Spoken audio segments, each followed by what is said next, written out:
¿Qué tal? ¿Cómo están ustedes? Muy bienvenidos a un nuevo programa de Pauta Inmobiliaria. Ya están viendo ustedes al tremendo invitado que tengo, a pesar que también lo hemos anunciado. Y la verdad es que el tema que vamos a conversar está de alguna manera muy ligado a lo que está pasando últimamente con esto de ciertas propuestas que están haciendo algunos honorables. Y de todas maneras tenemos que conversar sobre las protecciones que deben tener en general los corredores de propiedades. Antes de presentar y de saludar a nuestro apreciado invitado, debo recordarles a todos ustedes, estimados auditores, que si alguno de ustedes ofrece algún tipo de servicio para corredores de propiedades, agentes, brokers o inversores inmobiliarios, en nuestro programa Pauta Inmobiliaria tenemos el espacio justo para que te des a conocer tu producto y tu servicio. Para más información, contáctanos sin ningún compromiso al fono WhatsApp más 5699 824 0438. Ahora sí, no necesita mayor presentación, solamente saludar a nuestro apreciado, como les decía, invitado, don Salvador Maglú, que es abogado inmobiliario y cofundador de Global Broker, entre otras cosas, porque autor de un montón de libros más. Don Salvador, qué gusto de tenerlo en el programa.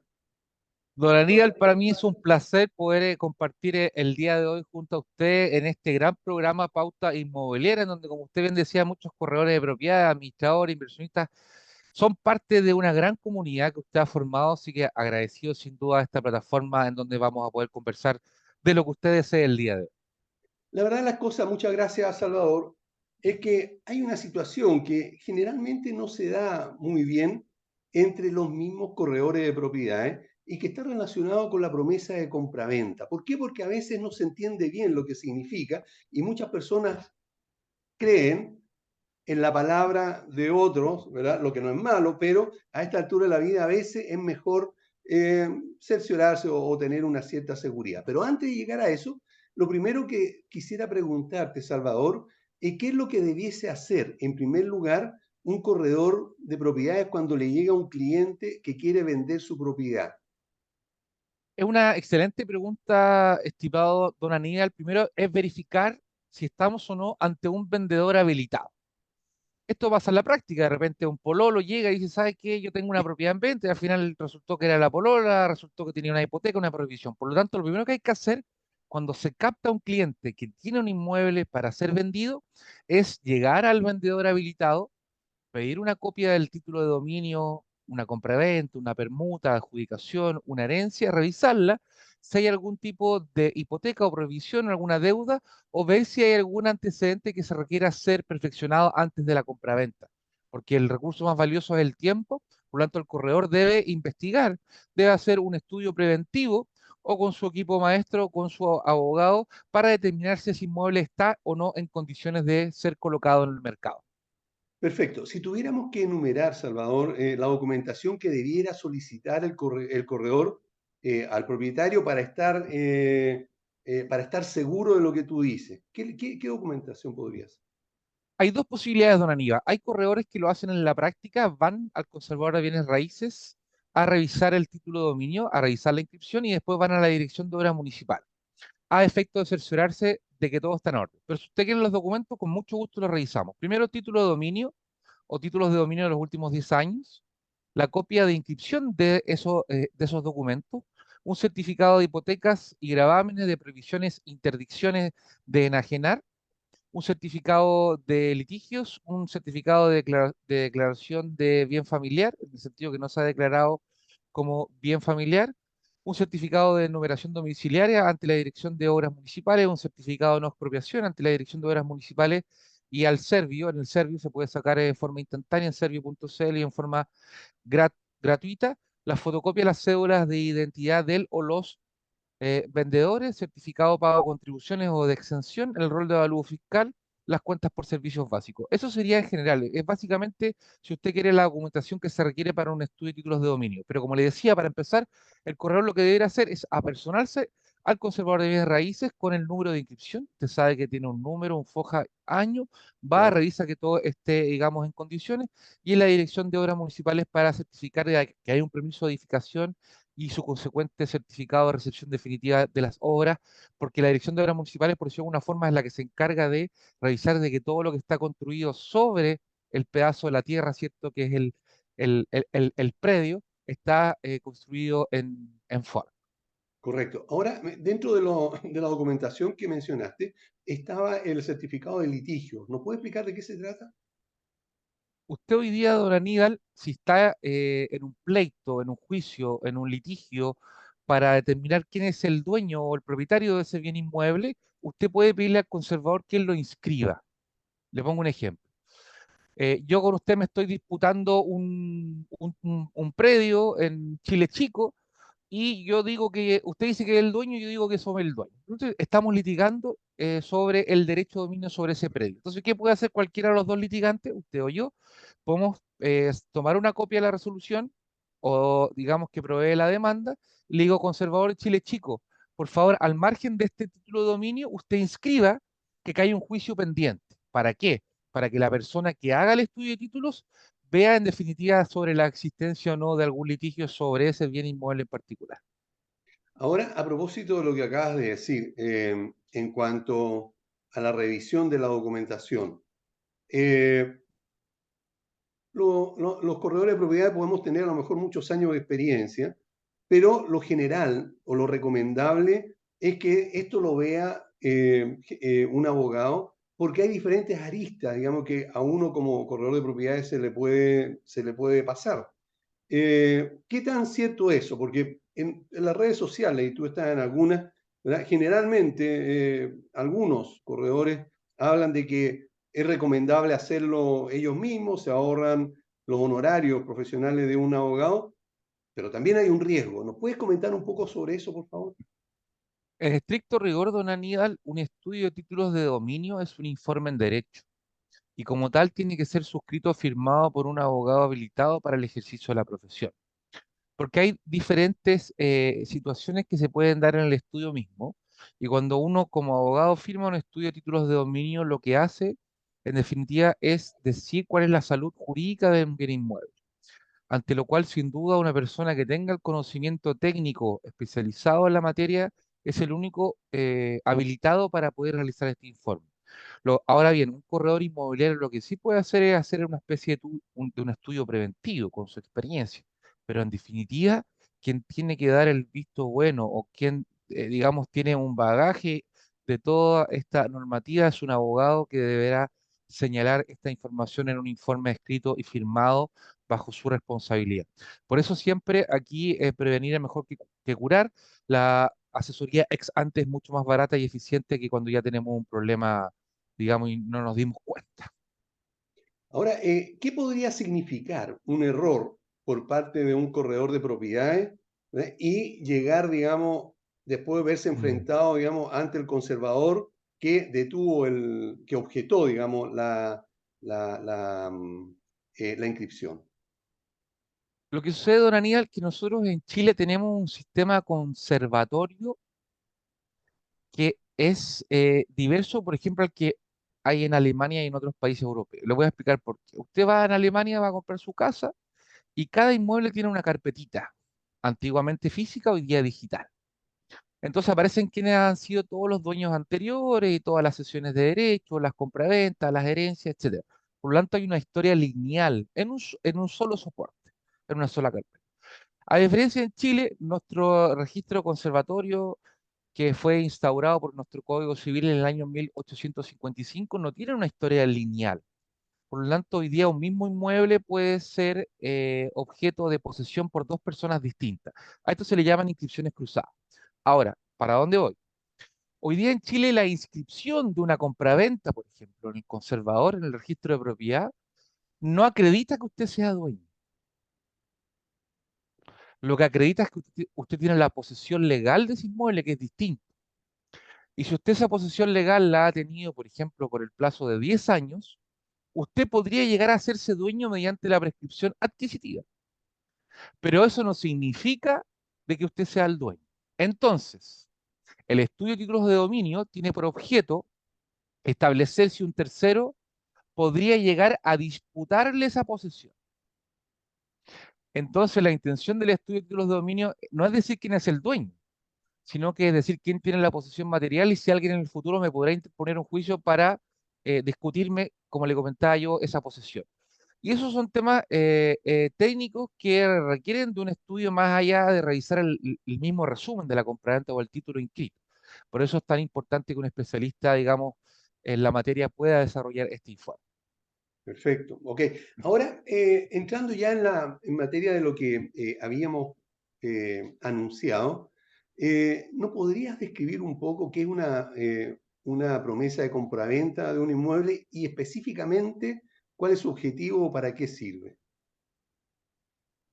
Cada día usted nos hace preguntas más brillantes, don Aníbal. Aquí voy a tomar mi código civil, que usted lo ve acá, y le voy a comentar de que hoy día en Chile se puede prometer la generalidad de los contratos.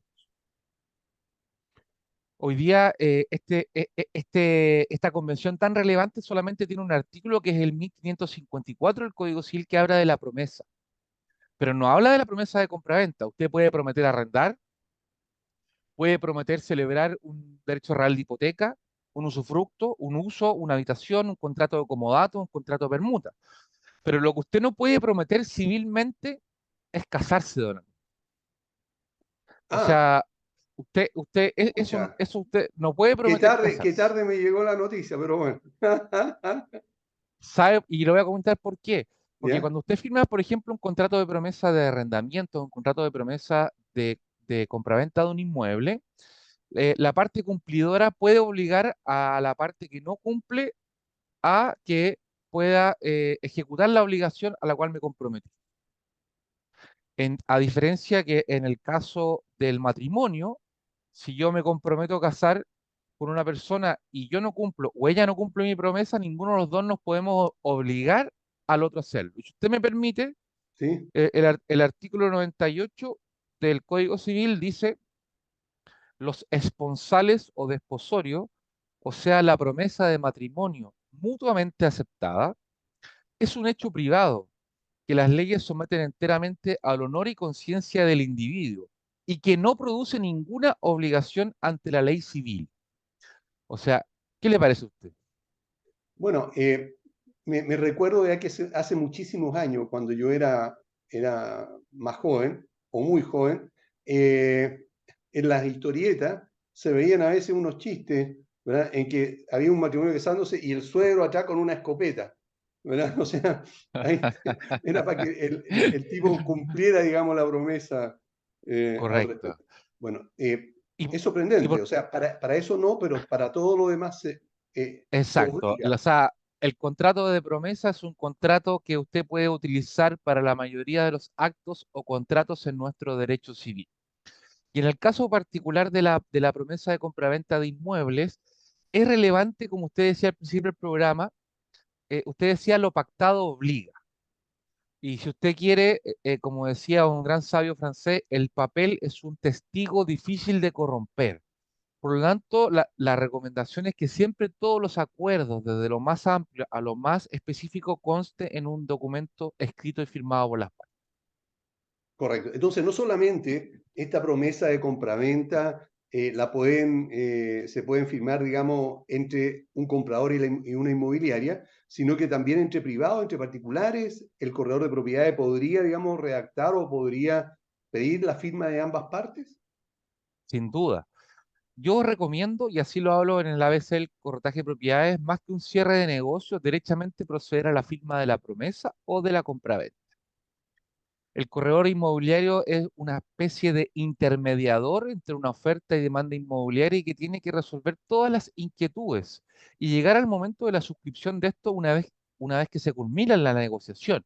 Es una muy mala práctica tanto en el arriendo como en la promesa de compraventa que se llega a negociar a la notaría donde se va a firmar la promesa. Es necesario que todo lo macro y lo micro sea negociado con anterioridad y ahí el corredor de propiedades va a tener que ser esta especie de la persona que va a llevar y traer las noticias respecto a qué cláusula determinada, a la fecha de la entrega, a la forma del pago del precio, al tema del pago de los derechos de la promesa, ante lo cual es una labor muy importante que puede desarrollar el corredor inmobiliario, idealmente acompañado por un asesor jurídico. Ahora, referente a esto mismo, Salvador, ¿qué es lo que debiera incluir sí o sí esta promesa de compraventa?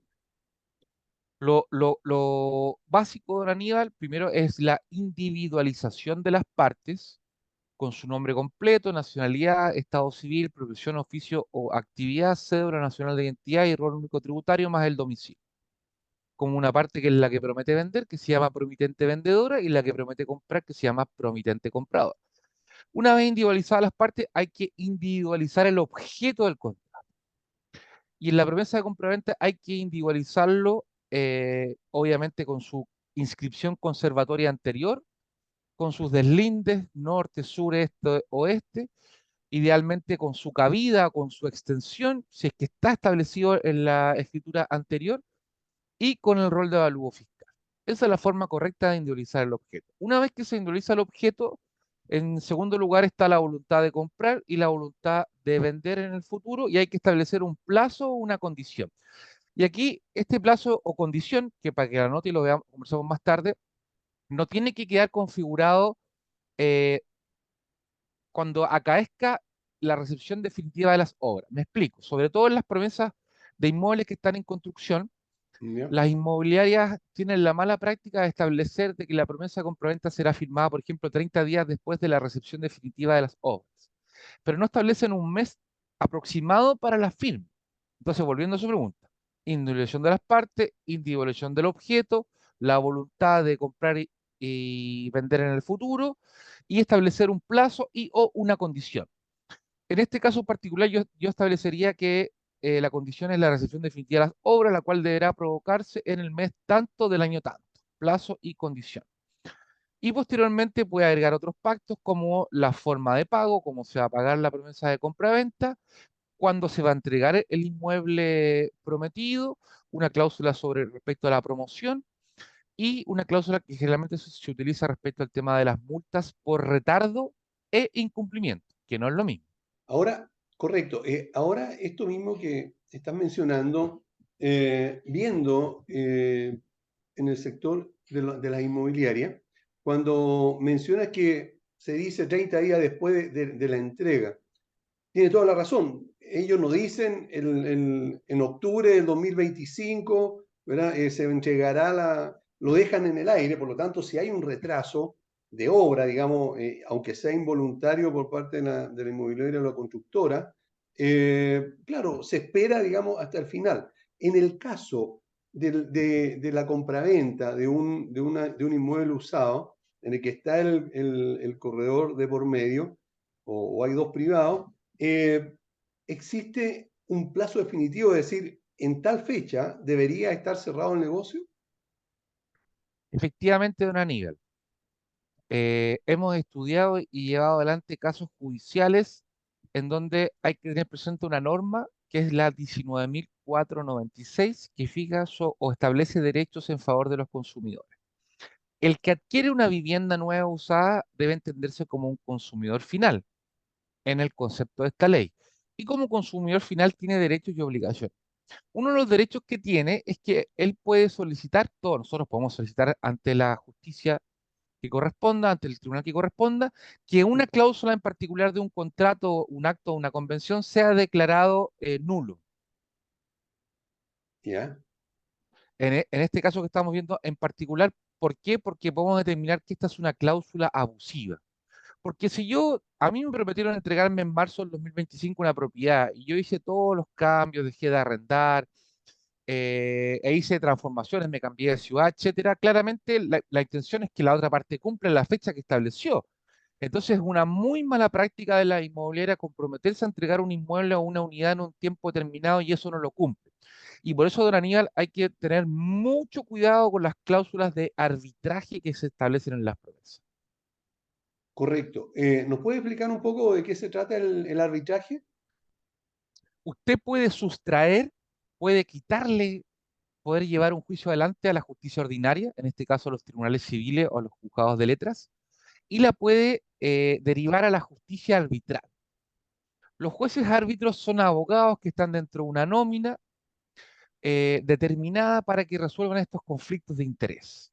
¿Cierto? Yo quiero esto, tú quieres esto, en definitiva, tal vez tenemos dos posiciones que son distintas, y tiene que resolverlo un tercero. Ese tercero puede ser la justicia ordinaria o la justicia arbitral. La gran diferencia de la justicia arbitral, y sobre todo las promesas de compraventa de las inmobiliarias, es que ellos establecen, por ejemplo, el nombre de un juez árbitro, o sea, ya establecen quién va a dilucidar este problema en el futuro, si es que existe, o en su defecto una institución, como por ejemplo la Cámara de Comercio de Santiago en su centro de arbitraje.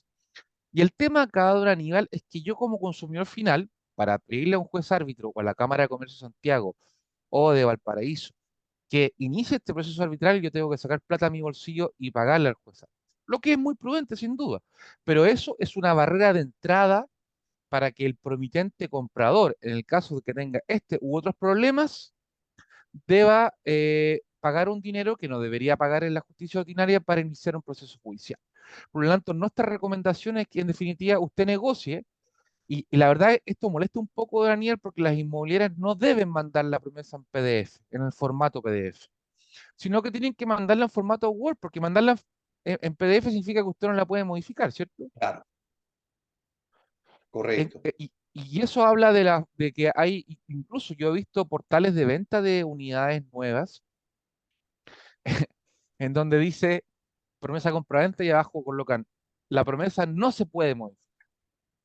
Hay que recordar, don Aníbal, de que una promesa, como cualquier contrato, es un acuerdo de voluntades. Un acuerdo No voluntario, es, no es la imposición de voluntades, sino sería un contrato de adhesión, como por de ejemplo el adhesión, suministro, como el ejemplo cuando usted va a contratar BTR con la ISAPRE, o la ISAPRE, son contratos de adhesión definidos así por la ley, por esta que estamos analizando. Entonces, correcto. aquí lo primero hay que informarse y segundo hay que ejercer los derechos.